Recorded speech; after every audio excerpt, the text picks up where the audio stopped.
And the Jets fall to 0-7, and they're just finding new ways to drive me absolutely mad every single week. Welcome in. The Jets still don't have a victory, and it's not healthy to be a Jets fan right now. It's just simply not, especially one that actually is rooting for wins. And if you're a Jets fan watching, wondering, Richie, why do you care? Why aren't you happy? We lost, man. We got a great draft pick now. I don't care about that. And congratulations to every Jets fan that was rooting for the Jets to lose. I'm happy that you are happy. I don't judge any fan on how they want to fan. Just like I'm entitled to be a fan how I want to fan. I'm rooting for the Jets to win. I'm rooting for Aaron Glenn to get his first victory as the Jets head coach. And they can't do it yet again against the Carolina Panthers. So we're going to get into it and break down exactly what went wrong in this game because there's a lot. And it's weird because it feels like back-to-back weeks, the Jets lose in similar ways, but this time there was a quarterback change at halftime, and it didn't really help, of course, because the Jets still ended up losing, even though the quarterback change brought up a lot of conversations, a lot of controversy amongst Jets fans, so we're going to break it all down in this video. Make sure you guys hit the like button.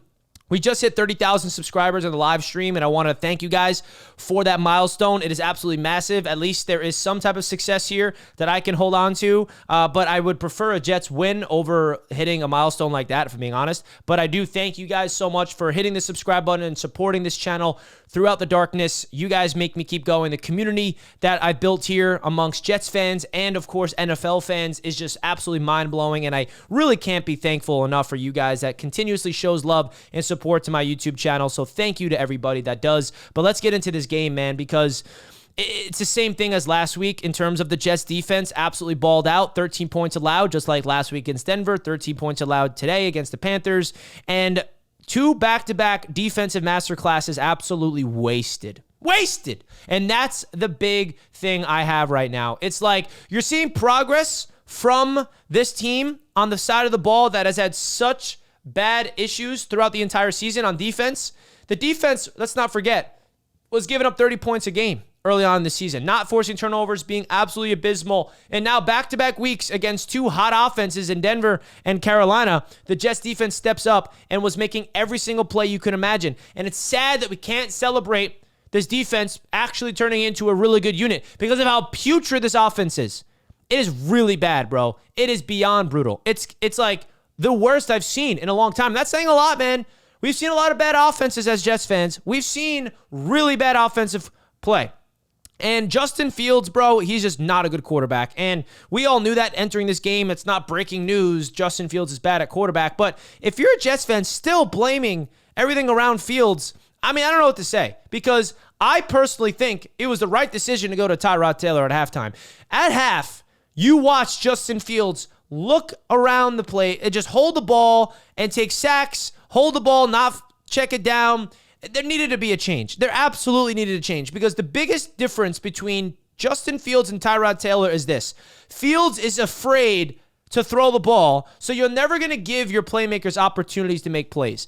Tyrod Taylor at least tries to make plays down the field. Now, it didn't succeed.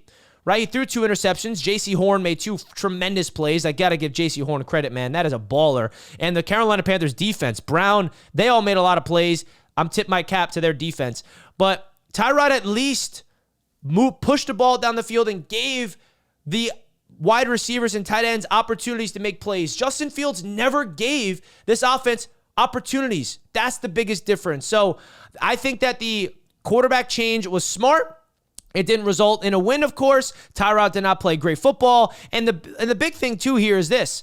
Everybody that's like now saying, oh, see, what's the difference? This is the quarterback you wanted? This is the guy you wanted? Tyrod Taylor? He stinks, too. Like, yeah, that's the only other option we have. Tyrod Taylor is a backup quarterback for a reason. Justin Fields is a bad quarterback. Newsflash, the Jets do not have a good quarterback on their roster. And yeah, the offensive line was not great today. Yeah, Garrett Wilson was not there today, so there's nobody to throw the ball to. Josh Reynolds is the most meh wide receiver I've ever seen in my entire life. Arian Smith is a rookie wide receiver that cannot do anything, right? He's still trying to find his footing in the NFL. Alan Lazard is just like, I don't even know why he's still on this football team. Still don't get it. Tyler Johnson was the only man to make two big-time plays on third down, so I'm not going to say anything negative about him. Mason Taylor, He only got a catch when Tyrod Taylor came in the game because Justin Fields does not know how to throw a simple throw over the middle of the field. And Breece Hall, like, you're the only guy in this offense that has any type of talent. Without Garrett Wilson, it's just Breece Hall. I was expecting at least Breece Hall to be utilized properly, or for him himself to be unlocked, unleashed, put the team on your back, right? You look around the NFL, you see the great running backs. You see Bijan Robinson carrying the Atlanta Falcons. You see Saquon Barkley carrying the Philadelphia Eagles. You see what Jonathan Taylor's doing with Indianapolis. Those are great elite running backs. Breece Hall is he's not even close to that category. He never was, never is, and never will be with the Jets. Maybe he will be when he leaves the Jets if we trade him away, because that's how it goes here as a Jets fan. But Breece Hall, man, like, what did he have? He did not do anything today. 11 carries, 38 yards. 8 yards was his longest rush, averaged 3.5 yards per attempt. Like, yeah, you could blame the offensive line. You could blame the limited opportunities. But at one point, do we realize that Breece just got to put the team on his back? He's the only guy that we can really, say that's talented on this offense. Outside of him, this offense lacks everything, okay? And now let's get into this coaching staff because, Aaron Glenn, it's tough, bro. He does not have a win.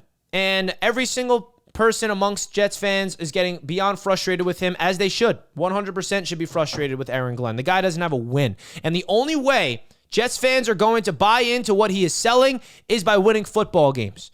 And it's definitely, Aaron Glenn is making it very difficult for guys like myself and people that want to, keep giving him opportunities to hold on. He's not making it easy.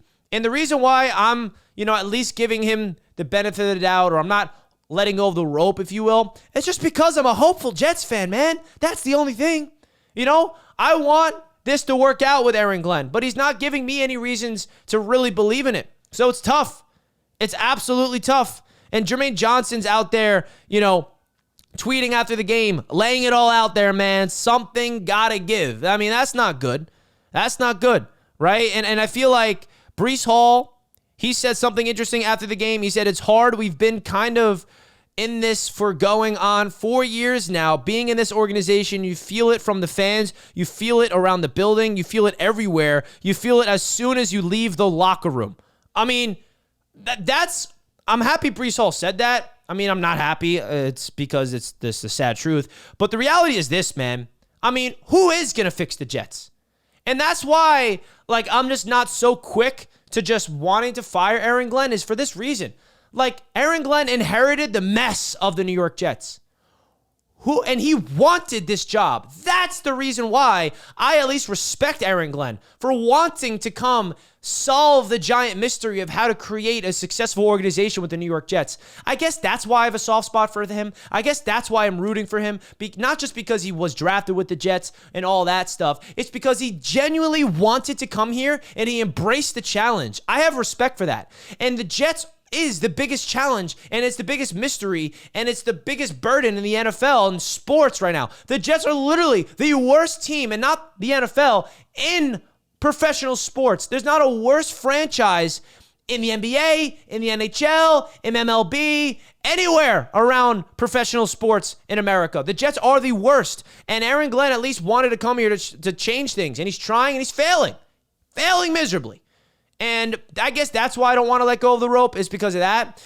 And you hear Breece Hall say that, and it makes you feel like there is something wrong with this organization. And yes, everyone wants to point blame to Aaron Glenn, but how about we also put our attention, which a lot of Jets fans, of course, have done for years, Woody Johnson, is the only constant here. And he's hiring the guys. There's some type of culture here that's in just absolute turmoil, which is losing. Aaron Glenn is trying to develop a culture, but there already is a culture, and it's losing. And it was created before he even walked through the doors, Aaron Glenn. And I guess what I'm trying to say here is there's a deeper issue with this organization. The Jets lack talent right now. They lack a coach that knows what he's doing. They lack a quarterback. This is the darkest of times as a Jets fan. And obviously, the quick thing to do is just fire everybody. But what new coach is going to change anything? That's my point. For the people that just wants to clean house, all right, let's clean house. And then what? Who are we bringing in? Who the heck is out there right now that's ready to be hired? You see the list of coaches that the Titans are looking for? I mean, I'm not saying that guarantee Aaron Glenn, if you keep with him, he's going to figure it out. But what's the alternative? We bring in another coach that's going to bring in a new system, new philosophy, new culture. And then next year, the roster is maybe slightly improved. And then we start 2-5 maybe. And then we want to fire that guy. And then we just keep going in a cycle. Like, where is the light at the end of the tunnel? Because I don't see it. I don't see it anywhere. I'm looking. I don't see a light. I don't see a light at the end of the tunnel anywhere right now. It is so dark. It's beyond comprehension. I feel like I'm in an asylum of just pure darkness, a tunnel with no light to look at. And you guys know me. I'm someone that likes to hold on to some hope, something to hold on to, and there's nothing right now. Because this defense, as good as it is, it's probably not going to even stay together. They're probably going to trade Jermaine Johnson at this point. They're probably going to trade Quinnen. Who knows? And as good as the defense is, they're playing winning football, but the offense is playing putrid. They're not even playing good. They're not even playing, the offense is just not good enough. They're so bad. Tanner Engstrand started off the season. We're like, whoa, Tanner Engstrand's a great offensive mind. Collapse. Justin Fields is a mess. Tyrod's a mess. The offensive line is not doing their job to their capabilities. There's no wide receivers getting open. There's no one making big plays. Tyrod's throwing the ball up for these receivers to make plays. Nobody's even making an effort to make any type of big-time plays. Like when you throw a goal ball 50-50 to Josh Reynolds, who do you think's going to win? J.C. Horn? A first-round talent that's getting paid the big bucks at corner, or Josh Reynolds? J.C. Horn's going to win that battle, but that's the only option the Jets have to do. That's what Tyrod's doing. He pushed the ball down the field. He gave his receivers, gave his playmakers chances, and they didn't come through because we don't have anybody that can make plays.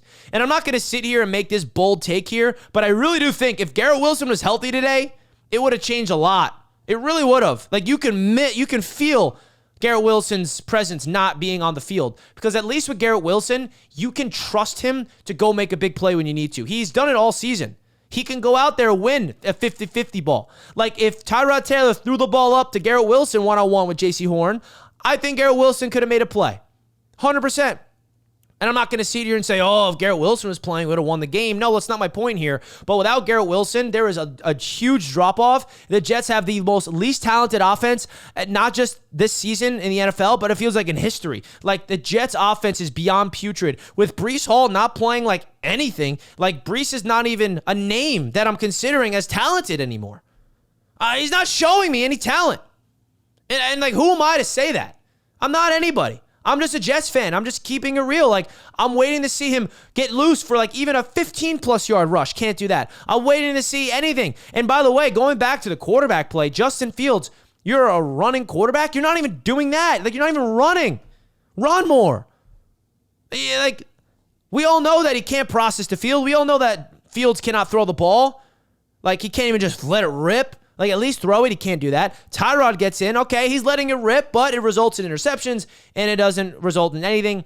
And this defense, beyond frustrating. So, boy. At least we got Sleeper sponsoring the channel. Big time shout out to them, man, because without Sleeper, I've been winning some cash on them. Hit that, link in the top of the description, folks. You guys get a $20 right away when you sign up for Sleeper using my code JETS. A limited time offer right now on the Sleeper app. Use my code JETS when you sign up using the link in the description.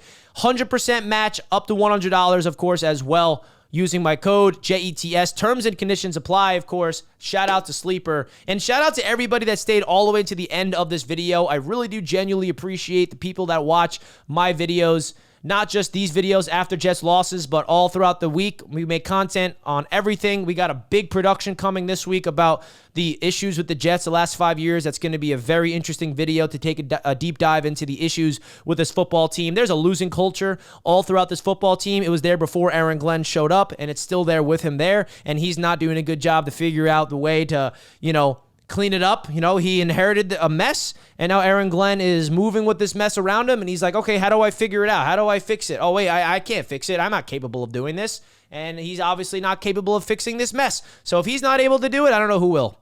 That's how I feel. You guys let me know how you feel in the comment section down below. Hit the like button if you're not already. Subscribe to the channel. And if you stayed into the end of the video, let me know in the comments with a Jet emoji. And if you're representing another fan base that's not the Jets, let me know what fan base you represent in the comments. Definitely love to, see you guys comment down below your thoughts of the video. So I'm going to wrap it up in here. Oh, boy. 0-7 Jets, and then we have to take on the Joe Flacco-led Bengals next week. Oh, boy. I'll see you guys then. I'm out of here. Much love.